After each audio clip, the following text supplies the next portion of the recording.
Vocalo Radio, Chicago's only urban alternative, 91.1 FM. That song right there, McKinley Dixon, who we happen to have in studio. Hello. How's everybody doing? I'm doing great. I think everyone else is doing good too. Yeah. We love hearing new music. I mean, that last single of yours is coming off of your new album, Magic Alive, which is dropping this week. This Friday, June 6th. This Friday, June 6th. Look, June's already a great month, right? Wow. Gemini season. It's my birthday month. Right there. Any great new music on top of that is just it's already a win. Are you excited about this album? How long have you been, working on this, getting it ready?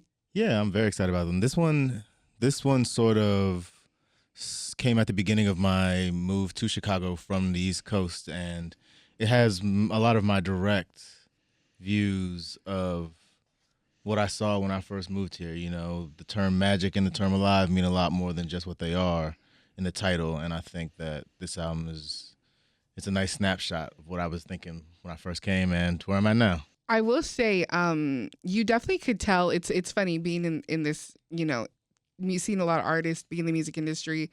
You could kind of tell when there's some extra thought put into things.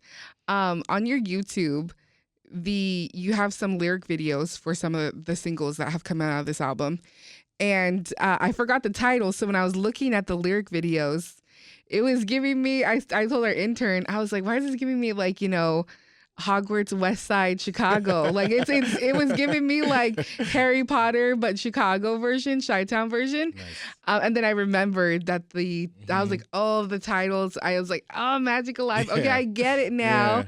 Yeah. But the visuals were just really well done, even just for the lyric videos. Thanks. Yeah, a lot of it is all about figuring the intention behind what I want to put out. And it definitely takes a lot of time to be creative, but it also takes a lot of time to sort of think, how is this going to last? A lot of my music is not, the best part about what I make is not, the instruments, though those are incredible, and, the features and all my friends being on. It's more so being able to see the past, present, and the future, and I think being able to understand that in some sort of way sort of makes for this album to be magical and whimsical, and the discography to be magical and whimsical and things like that. So, yeah. No, it's very cool to see. Speaking of your friends, you have a lot of features on this project. Yeah. But I mean, it just sounds so great with all the features. Like, did you already have in your head, you're like, I got to get this person? Like, did you already know you wanted a bunch of people to be on this album? Yeah. All my music is sort of, it tries to be a reflection of me. So it's definitely, I try to keep a lot of incredible people in my life, a lot of loved ones. And my music has always sort of been that, even behind the scenes, whether it's like the recording, the instrumentalist and things like that, down to the features. And I always know if you sort of are a part of my record, then I don't really think that there's anybody better than you. You know what I mean? So you are going to be with me forever. And I think this record was cool because it not only had folks from my past that I've known for a long time, it also had folks from my present, a lot of artists that I'm just starting to work out with, and folks from my future, people that I envision myself to eventually be peers with, ranging from a lot of the older heads that are featured on my music on that album specifically. Yeah. Looking at, we just heard Sugar Water. That was the first song we played before this interview. We're going to hear another single after we're done with this interview. Nice. And it's so funny listening to it. It just sounds different, and then I looked at the production, and you have like real instruments. That's one thing I love about Chicago artists. Chicago artists you win and you got a harpist. Yes. Like Chicago artists will go and get a real instrument, and like it makes such a difference, I think, in the sound of a song when you have those real instruments. But you had so many different. Do you want to shout everyone out? I mean, you had like a trombonist and like that's I mean, there's so many people. Cav on bass, Deshaun on drums, Steven on keys, Sam on horns and production, Sam on production. Who else? Eli on harp, Gina on flute. I mean, the brass band. We had some kids. Teller's kids are in there on one of the choruses. It's definitely like, it's a familiar affair. And I think with the music and the instruments and things like that, I always sort of view the way I rap as like it's supposed to be like a vulnerable moment in communication. You know what I mean? And I think communication can go up and down. It can be loud, it can be quiet, it can be sad, it can be happy. All these things that range. And I think for me, the best canvas of music to portray that is jazz, right? So jazz. I'm not, I don't play no instruments, so I would just be on stage doing nothing. So then it's sort of like, I don't play no instruments, so I'll be on stage doing nothing if it was jazz, right? So then sort of translated to rapping, and I think all of those instruments on there is just sort of a way to have these conversations with music behind them instead of it being like, a rap song in how I view it. Though it is all rap song. I love rap music. It is a rap song. I'm a rapper. Yeah. When you're making, I think you have like 11 tracks on the album, right? 11 tracks on the album. Do you kind of have a favorite? Do you have a favorite child, or they're all my babies? The only thing I really preference when doing the songs is writing the first and last song. But a favorite track, I definitely like FFOL. That was a nice one. I love the title track because around that part of the album, it's sort of set up like a book. So it's like there's the epilogue and the prologue is the first, the last, and the first song, and then everything in there is like chapters and things like that. So it gets really interesting around the climax. We Outside, Rejoice is a really fun one. But yeah, I love all of it. I love all of it. I love all of it. Let me stop. Is there a favorite story in the making of this album? How long did it take? This one's probably the shortest record I took making it, just because I didn't have a heavier hand in the production and the instruments and things like that, and the arrangements. So this one's about 7 months front to back, right into recording, which is a lot less time than my records usually take.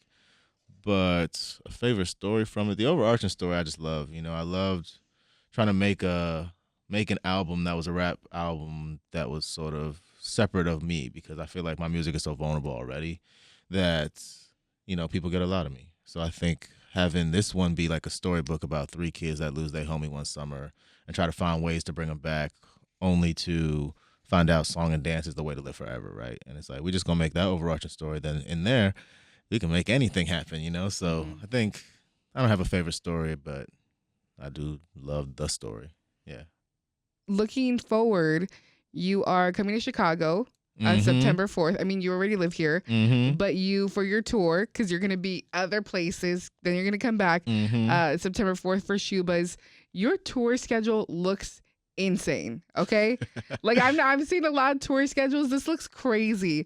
And I remember looking at your schedule. I mean, one of the dates you're literally going from Milwaukee, and then you're going to be in Germany 2 days later. Yeah. What, were you just I need to go everywhere for this tour? It's a couple things. So it's partially me, rap music is so close to the ground. I feel that, and I've been doing it for, a decade and some change now at this point. And I've toured so many places before I became, capital M, capital D for my name. I think that the best way to connect with folks is just sort of touching the ground. And I just feel like doing that in the most that I can while I'm young right now, So this tour is also, but it's also, my label is based overseas. So it's nice to be able to go and have a business model that doesn't solely rely on, what are we doing in the US forever, because there is so many other places out there. And I think that if I want to see the sun from so many places, I gotta leave Chicago sometimes, Yeah. Yeah, and you're not gone for a lot of months. It's just you're gone for 2 months, right? Yeah. But those 2 months you're on the road. You're really moving. Locked in. You're really moving. Locked in. Yeah, it definitely. Do you like touring? Do you enjoy being on the road? I do. I like seeing cities that I have been to before and finding new familiarity with them. I like seeing loved ones that, you don't know when you're going to see again, only to see them in surprise. And I do love playing music around the world, The act of touring, though, it is romanticized. It's very difficult just as we move as everything sort of becomes more and more difficult, you know what I mean? So I love touring. I do love touring, and I love music. I think I can't actually not act like it's not hard. It is hard. What's the thing you miss most about Chicago? When you're done with it, man, and you come back, you're like, I can't wait to go back to Chicago. I love the West Side. I love What do I miss the most about Chicago besides the west side of my house? Like, is there a food spot that you're like, I can't wait to go home and have X, Y, and Z, you know? Oh man, I love the Whales off Chicago. I think it's off Chicago. Yes, the Whales off Chicago. That's right by my house. It's about 3 minutes away. You can call them. They're gonna have it done in 10 minutes. What's the order? I usually get the combo, the 2 wings, two thighs, 2 legs, or I do the catfish and the chicken.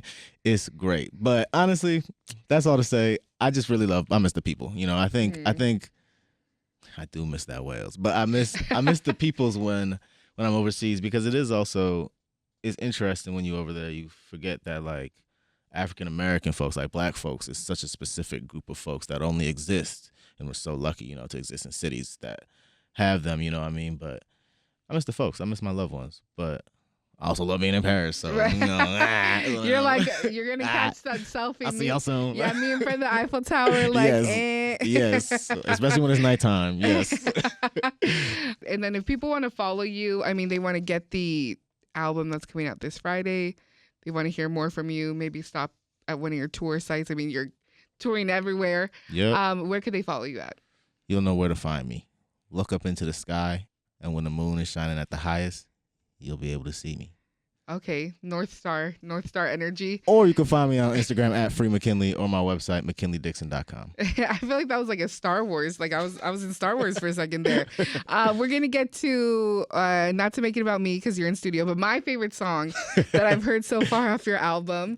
You know, when we were picking the songs that we're gonna play, I said we had to put "Could Have Been Different" in there. Mhm. That was my favorite song off. Yeah. So, could you explain to me that song, like the meaning behind that one? Yeah, it could have been different. It's the ending of the story, and it's the post, you know what I mean? So it's sort of the epilogue in ways where it's like, this has all happened, this is what we have all lived through. What is a means of rest post this album, you know? The up and downs that I went through while making the albums, and hopefully those that can hear it and identify with those things. Could have been different is the breath after, the moment where it's like, even though these things happen, do you still feel loved? You know what I mean? So that song's a beautiful song. It's a nice one to sort of wonder what if, you know, it could have been different. You know? And there's also, who's the features on there, right? There's Shamir and Blue. Yeah. Yeah. Beautiful. The tone. I was like, oh my gosh. Do you want to introduce it and we'll go right into it? Yeah, this one Could Have Been Different, featuring Shamir and Blue. Once favored summer stars, biggest steps on concrete, but still look both ways for them cars. Babies beating on their chest, claim one day the world is ours. Till mama throw open window and yell my name from afar. With a face made of sunshine, first child of the bloodline. The punch before you run kind, don't just say fake.